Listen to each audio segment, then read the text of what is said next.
Hi hello ನಮಸ್ಕಾರ. ಇವತ್ತು healthy ಆಗಿರೋ ಒಂದು ರಾಗಿ ಶಾವ್ಗೆ ಮಾಡೋಣ ಬನ್ನಿ. ಇದು ಮಾರ್ನಿಂಗ್ ಬ್ರೇಕ್ಫಾಸ್ಟ್ ಅಥವಾ ಡಿನ್ನರ್ಗಾದರೂ ನಾವು ಇದನ್ನು ಮಾಡ್ಕೊಂಡು ತಿನ್ಬೋದು. ನಾನಿಲ್ಲಿ ಅನಿಲ್ ಶಾವ್ಗೆ ಯೂಸ್ ಮಾಡ್ತಾ ಇದ್ದೀನಿ. ಇದು 180 ಗ್ರಾಮ್ ಇರುತ್ತೆ. ಅರೌಂಡ್ 3 to 4 ಮೆಂಬರ್ಸಿಗೆ ತಿಂಡಿ ಆಗುತ್ತೆ ರಾಗಿ ಶಾವ್ಗೆ. ಒಂದು ಪಾತ್ರೆಗೆ ಅನಿಲ್ ಶಾವ್ಗೆ ಹಾಕ್ಕೊಳ್ಳಿ. ನೋಡಿ ಈ ರೀತಿ ಇರುತ್ತೆ. ಇದಕ್ಕೆ 2 ಗ್ಲಾಸ್ ನೀರು ಹಾಕ್ಕೊಳ್ಳಿ. 2 ಗ್ಲಾಸ್ ನೀರು ಹಾಕಿದ ನಂತರ ಅರ್ಧ ಸ್ಪೂನ್ ಉಪ್ಪು ಹಾಕಿ. ರಾಗಿ ಶಾವ್ಗೆ ಚೆನ್ನಾಗಿ ಉಪ್ಪು ಹಿಡೀಲಿ ಅಂತ ನಾನಿಲ್ಲಿ ಮುಂಚೆನೇ ಉಪ್ಪು ಹಾಕ್ತಾಯಿದ್ದೀನಿ. ನೀರಿನಲ್ಲೆಲ್ಲ ಚೆನ್ನಾಗಿ ತೊಳ್ಕೊಳ್ಳಿ. ನಾನಿಲ್ಲಿ 1 ಸ್ಪೂನ್ ಎಣ್ಣೆ ಹಾಕ್ತಾಯಿದ್ದೀನಿ. ರಾಗಿ ಶಾವ್ಗೆ ಅಂಟ್ಕೋಬಾರ್ದು ಮತ್ತು ಸ್ಟಿಕ್ಕಿ ಆಗಬಾರ್ದು ಅಂತ ನಾನಿಲ್ಲಿ ಹಾಕ್ತಾಯಿದ್ದೀನಿ. ಈ ನೀರಿನಲ್ಲಿ ನೆನೆ ಹಾಕುವಂಥ ಅವಶ್ಯಕತೆ ಏನು ಬರೋದಿಲ್ಲ. ನಾವಿಲ್ಲಿ 2 ನಿಮಿಷ ತೊಳೆದ್ರೆ ಸಾಕು, ಅದರಲ್ಲೇ ನೆನೆಯುತ್ತೆ. ನೋಡಿ ಈ ರೀತಿ ಎಲ್ಲ ಚೆನ್ನಾಗಿ ಉದ್ರಾಗಿ ಆಗೋ ಥರ ಚೆನ್ನಾಗಿ ತೊಳ್ಕೊಳ್ಳಿ. ಇವಾಗ ನೀರನ್ನೆಲ್ಲ ಚೆನ್ನಾಗಿ ಸೋಸ್ಕೊಂಡು ನೋಡಿ ಸೋಸ್ಕೊಂಡಿದ್ದೀನಿ. ಈ ರೀತಿ ಆಗಿದೆ, ಒಂದಕ್ಕೊಂದು ಅಂಟ್ಕೊಂಡಿಲ್ಲ.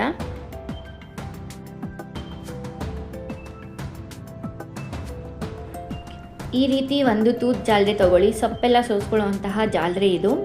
ಇದಕ್ಕೆ ಎಲ್ಲ ಹಾಕಿ ರಾಗಿ ಶಾವ್ಗೆ ಎಲ್ಲ ಹಾಕಿ ಚೆನ್ನಾಗಿ ಎಲ್ಲ ಸ್ಪ್ರೆಡ್ ಮಾಡಿ, ಎಲ್ಲ ಕಡೆ ಚೆನ್ನಾಗಿ ಸ್ಪ್ರೆಡ್ ಮಾಡ್ಕೊಳ್ಳಿ.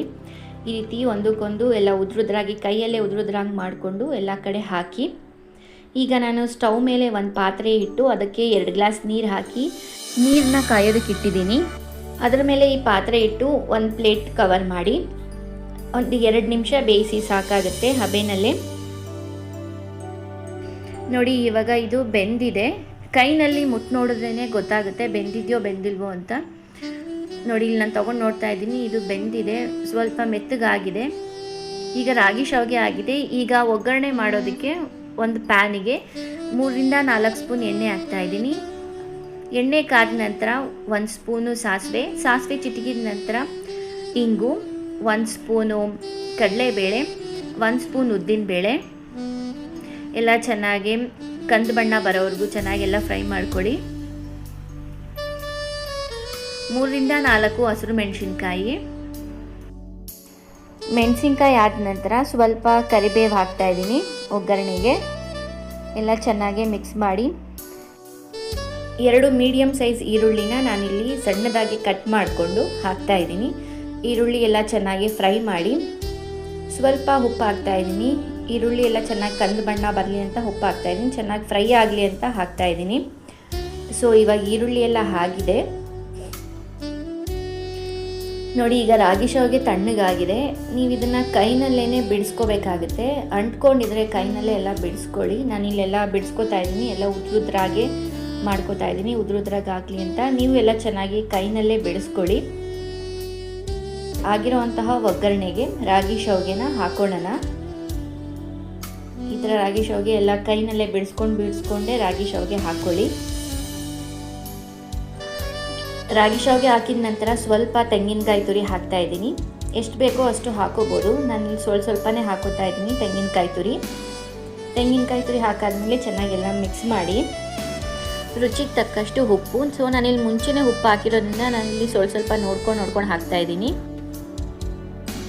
ಉಪ್ಪು ಹಾಕಿದ ನಂತರ ಸ್ವಲ್ಪ ಕೊತ್ತಂಬರಿ ಸೊಪ್ಪು ಹಾಕ್ತಾ ಇದ್ದೀನಿ. ಕೊತ್ತಂಬರಿ ಸೊಪ್ಪು ಹಾಕಿ ಎಲ್ಲ ಚೆನ್ನಾಗಿ ಮಿಕ್ಸ್ ಮಾಡಿ, ಎಲ್ಲ ಹೊಂದ್ಕೊಳ್ಳೋ ಹಾಗೆ ಚೆನ್ನಾಗೆಲ್ಲ ಮಿಕ್ಸ್ ಮಾಡಿ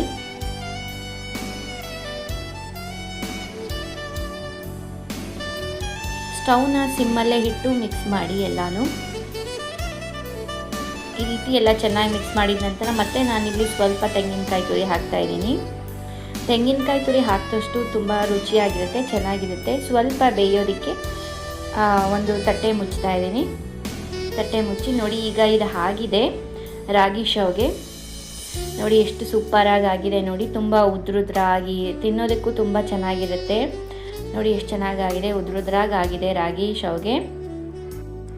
ಈ ರಾಗಿ ಶಾವ್ಗೆನ ದೊಡ್ಡವರು ಚಿಕ್ಕವರು ಎಲ್ಲ ತುಂಬ ಇಷ್ಟಪಟ್ಟು ತಿಂತಾರೆ.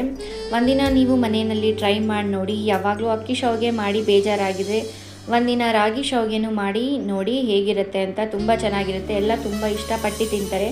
ಸೂಪರಾಗಿರುತ್ತೆ ಇದು ರಾಗಿ ಶಾವ್ಗೆ ತಿನ್ನೋದಕ್ಕೆ, ತುಂಬ ಹೆಲ್ತಿಯಾಗಿರುತ್ತೆ. ನೀವು ಒಂದ್ಸರಿ ಮನೆಯಲ್ಲಿ ಟ್ರೈ ಮಾಡಿ ಹೇಗಿದೆ ಅಂತ ಹೇಳಿ. ನಿಮಗೆ ಈ ವಿಡಿಯೋ ಇಷ್ಟ ಆದಲ್ಲಿ ದಯವಿಟ್ಟು ಲೈಕ್ ಮಾಡಿ, ಶೇರ್ ಮಾಡಿ ಹಾಗೂ ಒಂದು ಕಮೆಂಟ್ ಮಾಡಿ. ಇದುವರೆಗೂ ನನ್ನ ಯೂಟ್ಯೂಬ್ ಚಾನಲ್ನ ಯಾರೆಲ್ಲ ಸಬ್ಸ್ಕ್ರೈಬ್ ಮಾಡ್ಕೊಂಡಿಲ್ವೋ ಅವರೆಲ್ಲ ಸಬ್ಸ್ಕ್ರೈಬ್ ಮಾಡ್ಕೊಳ್ಳಿ. Thanks for watching.